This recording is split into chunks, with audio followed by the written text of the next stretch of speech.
ஐக்கிய நாடுகள் H-1B visa கட்டணத்தை அமெரிக்கா உயர்த்திய நிலையில் அந்நாட்டு வெளியுறவுத்துறை அமைச்சர் மார்க் ரூபாய்-யோவை மத்திய வெளியுறவுத்துறை அமைச்சர் ஜெய்சங்கர் சந்தித்து பேசினார்.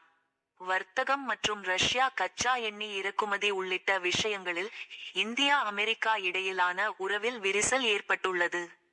மேலும் குடியுரிமை பெறாத வெளிநாட்டவர் அமெரிக்காவில் தங்கி வேலை செய்வதற்காக H-1B விசாவுக்கான கட்டணத்தை ரூபாய் 88 லட்சம் ஆக ட்ரம்ப் உயர்த்தினார். இது நேற்று முதல் அமலுக்கு வந்துள்ளது. இது அந்நாடு செல்ல விரும்பும் இந்தியர்கள் மத்தியில் அதிர்ச்சியை ஏற்படுத்தி உள்ளது.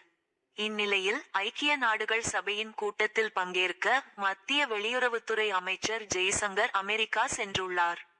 அங்கு அவர் அந்நாட்டு வெளியுறவுத்துறை அமைச்சர் மார்க் ரூபாய்-யோவை சந்தித்து பேசினார். வர்த்தக விவகாரம் மற்றும் H-1B விசா குறித்து இருவரும் பேசியிருப்பார்கள் என எதிர்பார்க்கப்படுகிறது. இதற்கு முன்னர் இருவரும் இந்தாண்டு ஜனவரி மற்றும் ஜூலை ஆகிய மாதங்களில் சந்தித்து பேசியிருந்தது குறிப்பிடத்தக்கது. வர்த்தக பேச்சுவார்த்தைக்காக மத்திய அமைச்சர் பியூஷ் கோயல் தலைமையிலான குழுவினர் விரைவில் அமெரிக்கா செல்ல உள்ள நிலையில் இந்த சந்திப்பு நிகழ்ந்துள்ளது.